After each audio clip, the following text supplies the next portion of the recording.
کہ اکثر یہ اعتراض کیا جاتا ہے کہ حرم میں 400 سال تک 4 مصلے رہے ہیں، حنفی، مالکی، شافعی، حنبلی، یہ فرقہ واریت نہیں تو اور کیا ہے؟ اس کا میں نے ایک جواب دیا تھا.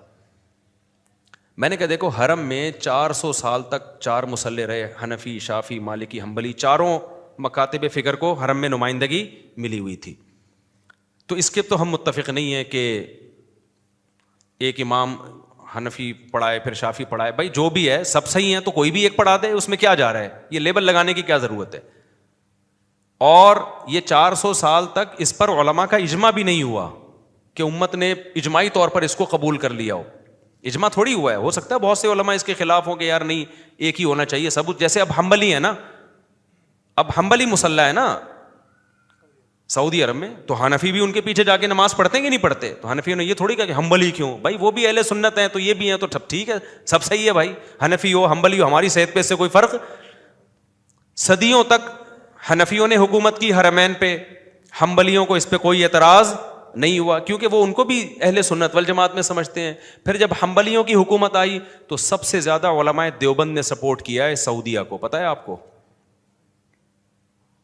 شروع میں مخالفت تھی کیونکہ معاملہ کنفیوز تھا کہ یہ کوئی خوارج ٹائپ کی کوئی باغی تو نہیں ہے، لیکن جب معاملہ کلیئر ہو گیا کہ بھائی ان کے عقائد درست ہیں تو حنبلی ہونے کے باوجود آپ کو پتہ ہے سب سے زیادہ سپورٹ کس نے کیا تھا؟ ان کو حنفیہ نے سپورٹ کیا، علماء دیوبند نے سپورٹ کیا. کیونکہ ہماری نظر میں حنفی اور حنبلی میں کوئی فرق نہیں ہے، ایک ہی مکتب فکر ہے. مسائل کا اختلاف وہی ہے جو صحابہ میں بھی تھا. آل سعود جو فہد بن عبد العزیز سے کے دور تک تو بہت اچھے تعلقات تھے علماء کے. اس کے بعد جا کے پھر وہاں جو بھی فسادات ہوئے اور جو بھی معاملہ ہوا ابھی میں زیادہ اس کی گہرائی میں نہیں جاتا، کچھ بہت ساری نیگیٹیوٹی پھیلائی گئی. لیکن اس سے پہلے تو وہ علماء عرب جانتے ہی علماء دیوبند کو تھے. بذل المجہود شیخ الحدیث مولانا زکریا رحمۃ اللہ علیہ کی آج بھی وہاں رکھی ہوئی ہے. شیخ الحدیث مولانا زکریا رحمۃ اللہ علیہ کے بڑے اچھے تعلقات تھے شیخ بن باز سے، سعودی عرب کے جو مفتی اعظم تھے. خیر، تو اب مجھے ایک بات بتاؤ کہ یہ تو کسی نے بھی مخالفت، لیکن حرم میں جو 400 سال مصلے رہے نا، تو میں بھی اس کا قائل نہیں ہوں کہ نہیں ہونے چاہیے 4 مصلے، ایک ہی ہونا چاہیے تھا جیسے اب ہے یا اس سے پہلے تھا. اور اس پر ساری امت جمع بھی نہیں ہوئی ہے. بہت سے ہو سکتا ہے علماء کہتے ہیں بھائی ایک ہی مصلی ہونا چاہیے، ہم سب ایک ہی پیچھے نماز پڑھیں گے.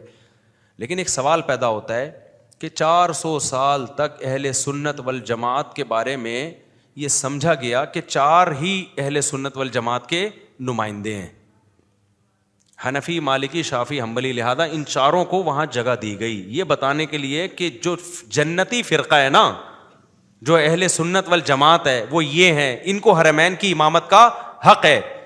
سوال پیدا ہوتا ہے 5واں فرقہ میدان میں کیوں نہیں آیا جس نے اپلیکیشن لکھی کہ ہمیں بھی حق دیا جائے؟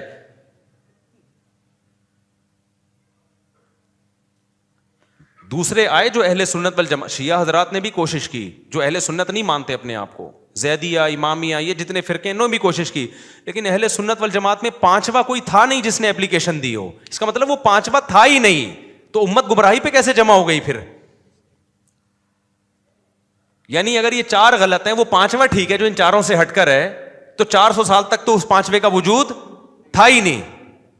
تو جس چیز کا وجود نہیں تھا وہ برحق ہو سکتا ہے، یا جن کا وجود حرمین کی جن کو قیادت ملی ہوئی تھی وہ غلط ہیں، یہ وہ گمراہ ہیں. جبکہ حدیث میں آتا ہے کہ امت گمراہی پہ جمع نہیں ہو سکتی. تو جو فرقہ تھا ہی نہیں تو وہ کیسے برحق ہو سکتا ہے؟ سمجھ میں آ رہی ہے بات کہ نہیں آ رہی ہے؟ جو تھا ہی نہیں نا. اگر حالانکہ جو ناجی فرقہ ہے، جو نجات یافتہ ہے، وہ 1400 سال میں 1 سیکنڈ کے لیے بھی مارکیٹ سے شارٹ نہیں ہو سکتا، تو 400 سال تک وہ مارکیٹ سے شارٹ رہا ہے. صحیح ہے نا؟ تو 400 سال تک نمائندگی کس کو ملی ہے؟ انہی کو ملی. اور 400 سال پہلے بھی انہی میں سے کسی ایک کو ملی ہے، 400 سال بعد بھی انہی میں سے کسی ایک کو ملی ہے. تو یہ جو نئے فرقے مارکیٹ میں آ رہے ہیں نا، اور یہ کہہ رہے ہیں کہ یہ فرقہ واریت کا جو مفہوم یہ لوگ بیان کر رہے ہیں، اس مفہوم کے مطابق 99% امت جا رہی ہے جہنم میں. 4، 6، 8، 10 افراد کہاں جا رہے ہیں میرے بھائی؟ ہو سکتا ہے 4000 افرادوں کوئی لسٹ پیش کر دی، 4 نہیں 4000. اب پوری امت کے مقابلے میں 4000 کی کیا ویلیو ہے یار؟ ٹھیک ہے نا، کیا ویلیو ہے؟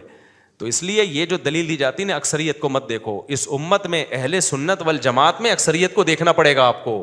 کیونکہ اس امت میں میجورٹی جنت میں جائے گی پچھلی امتوں کے مقابلے میں. یہ جو قرآن کہتا ہے نا زمین میں اکثریت کی اتباع مت کرو, یہ آیت نبی کے دور کے ساتھ خاص ہے کہ اس وقت اکثر لوگ کافر تھے, تو کافر کہتے تھے اسلام اگر برحق ہے تو اتنے سارے لوگ تو غلط ہیں, تو قرآن نے کہا اکثریت کی اتباع مت کرو. تو یہ نبی کے دور کے بارے میں ہے, یہ ہر جگہ یہ آیت فٹ کرنے کی نہیں ہے. اس امت میں اکثریت کو دیکھنا پڑے گا, اکثریت غلط نہیں ہو سکتی, 4 آدمی غلط ہو سکتے ہیں. اس کی میں اور آسان مثال دوں, حضرت عیسیٰ علیہ السلام جب نازل ہوں گے, حدیث میں آتا ہے کہ پوری دنیا میں اسلام آ جائے گا. اب اس وقت کوئی نیا فرقہ بنائے تو لوگ کہیں بھائی یہ ساری اکثریت کچھ الگ بات کر رہی ہے, تم الگ بات کر رہے ہو. وہ کہ قرآن کہہ رہا ہے ان تطیع اکثر من فی الارض یضلوک عن سبیل اللہ. قرآن کہہ رہا ہے اگر تم اکثر لوگوں کو فالو کرو گے تو تمہیں اللہ کے راستے سے گمراہ کر دیں گے. حالانکہ اس وقت اکثریت کس پر ہوگی؟ اسلام پر ہوگی, وہ پوری دنیا اسلام پر ہوگی اس وقت. تو اس کو کیا کہا جائے گا؟ بھائی یہ نبی کے دور میں نازل ہوئی ہے, اس وقت اکثریت کافر تھی. تو کافر لوگ کہتے تھے بھائی یہ اتنے سارے جہنم میں جائیں گے. اس کا جواب ہے واقعی جہنم میں جائیں گے یہ, کیونکہ اللہ کو مانتے ہی نہیں ہیں. ہم بات کر رہے ہیں جو اللہ رسول کو صحابہ کو مانتے ہیں, قرآن و سنت کو فالو کرتے ہیں, جن کو اہل سنت والجماعت کہا جاتا ہے, تو وہ ان کی ہم بات کر رہے ہیں. ان میں اکثریت حق پر ہوگی میرے بھائی. ان میں ایسا نہیں ہو سکتا کہ اکثریت صحیح ہے اور 4 آدمی, اکثریت غلط ہو اور 4 آدمی جنت میں جائیں. یہ بات کلیئر ہو گئی کہ نہیں ہو گئی؟ اگر پھر بھی کسی کے ذہن میں کوئی سوال ہے تو بھی پوچھ لے, کیونکہ میرا یہ کلپ لوگ ادھورا چلاتے ہیں اور پھر میرے خلاف آج کل خواتین بھی احتجاج کر رہی ہیں کہ بجائے فرقے ختم کرنے کے مفتی صاحب کہہ رہے ہیں کہ جو ہے نا صحیح فرقے کو فالو کرو. حالانکہ فرقے تو غلط ختم ہی نہیں ہو, بس کسی کا باپ بھی ختم نہیں کر سکتا فرقوں کو.